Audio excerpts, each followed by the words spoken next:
আসসালামু আলাইকুম গাইস। তো আজকে আপনাদেরকে আমি দেখাতে চলেছি এরকম একটা চিত্র আপনারা কিভাবে আঁকবেন। তো সেটা আপনার সরাসরি এই কিভাবে আঁকতে হবে সেটা আপনাদের সরাসরি বুঝাইয়া দিব, আর কিভাবে আঁকবেন সেগুলো আঁকতে কি কি লাগবে সেগুলোও আপনাদেরকে বলে দেব। ঠিক আছে, তো শুরু করি ভিডিওটা।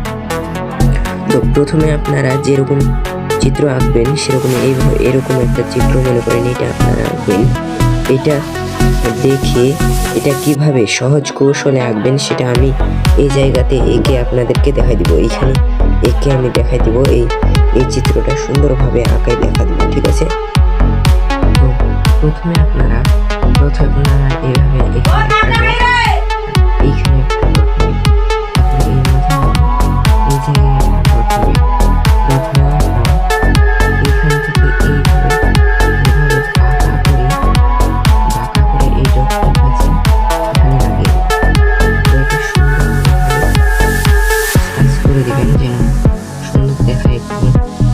তারপরে এই ডট থেকে এখানে নিয়ে আসবেন। আনার পর এইভাবে এইরকম করে এখানে এইভাবে দিয়ে দেবেন। এখানে দেওয়ার পর এটা সুন্দরভাবে সাইজ করে দেওয়ার পর মাঝামাঝি এইখানে একটা ডট দেবেন। এই ডট নেওয়ার পর এখান থেকে এইভাবে নেবেন, আর এখান থেকে এইভাবে নেবেন। তারপর এইভাবে একটা শিঙের মতো করে নেবেন। দেওয়ার পর এখান থেকে এইভাবে দিয়ে এইভাবে এখান থেকে বাঁকা করে এটার সঙ্গে এনে দেবেন। জোড়া দেবেন না, একটু ফাঁকা রাখবেন।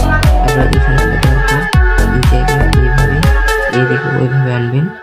তারপরে এখান থেকে এই জায়গায় একটা ডট নেওয়ার পর এখান থেকে এইভাবে দিতে হবে। দেওয়ার পর এখানে আরেকটা এটার সঙ্গে লাগবে। দেওয়ার পর এখানে এইভাবে দিতে হবে।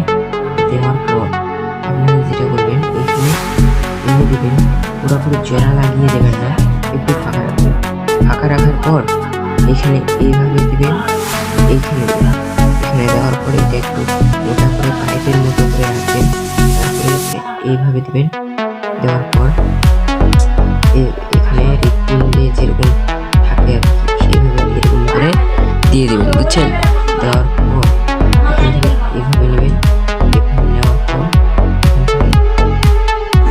এখান থেকে তারপরে আমরা এখানে এইরকম করে নিয়ে নেবেন। নেওয়ার পর এখানে এইভাবে করে দেওয়ার পর এখানে এরকম করে দেবেন। এরকম করে দেওয়ার পর এটা হচ্ছে আমাদের সহজ কৌশল। এইভাবে নেওয়ার পর এখান থেকে এই যে এরকম করে এইভাবে নেবেন। এখানে নেওয়ার পর এরকম করে নেবেন। এরকম করে নেওয়ার পর এইভাবে নেবেন, আর এইভাবে এরকম নেবেন।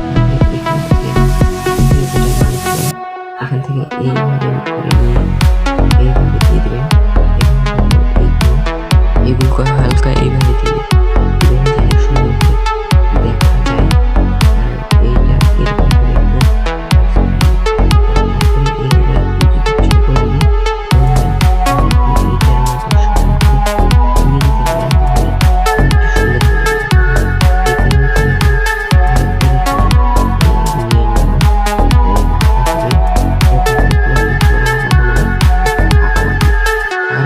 একটু ওইভাবে ওখানে যেভাবে দিয়েছি এখানে ওইভাবে দিব। এরকম করে দেওয়ার পর এইভাবে ওইটার মতো ফাঁকা রাখবো। একটু ফাঁকা রাখার পর হৃৎপিণ্ডে যেরকম থাকে চিত্রগুলা যেরকম আছে সেরকম ভাবে এখানে এরকম করে দিয়ে দিব। আর এই দিক দিয়ে যেহেতু বাতাস প্রবেশ করে সেহেতু এখানে প্রবেশ করার মতো এইভাবে চিহ্ন করে দেবো যেন বোঝা যায় দিয়ে দিব বাতাস।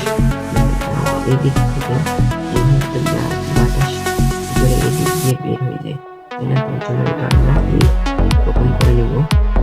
এই দিক দিয়ে বাতাস যেহেতু প্রবেশ করে তাই এদিক দিয়ে এভাবে, আর এই দিক দিয়ে বাতাস বের হয় তাই এদিক দিয়ে এরকম করে আমরা একটা তীর চিহ্ন দিয়ে দিব যেন সুন্দরভাবে চিত্রটি বোঝা যায়। আর এইভাবে নেওয়ার পর এখানে আবার তীর চিহ্ন লাগাতে হবে। তো এটা এইভাবে দেওয়ার পর এখানে হৃৎপিণ্ডে যেহেতু এরকম ডটগুলো থাকে এই ডটগুলো এরকম করে সুন্দরভাবে রুল দিয়ে বা পেন্সিল দিয়ে আপনারা এইভাবে দিয়ে দেবেন। দেওয়ার পর এরকম করে যখন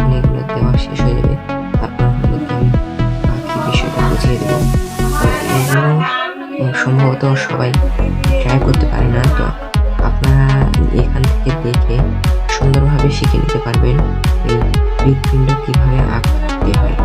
আপনারা এটা নিজে আঁকা শিখতে পারেন, আবার আপনাদের বন্ধুদেরকেও এই কৌশলে আঁকা শিখিয়ে দিতে পারেন, তাহলে ওদেরও অনেকটা হেল্প হয়ে যাবে। আর আপনারা যদি এরকম আরও ভিডিও পেতে চান তাহলে আমার এই আইডিটা ফলো করে, তো আপনারা দেখতেই পেলেন আমাদের ছবি চিত্রটা কতটা সুন্দর হয়েছে। তো আপনারা যদি এরকম চিত্র আমার কাছ থেকে আরও পেতে চান, রেগুলারই পেতে চান, তাহলে আমার এই চ্যানেলটা ফলো সাবস্ক্রাইব করার পর আমার এই ভিডিওতে 22,000 লাইক কমপ্লিট করে দেন।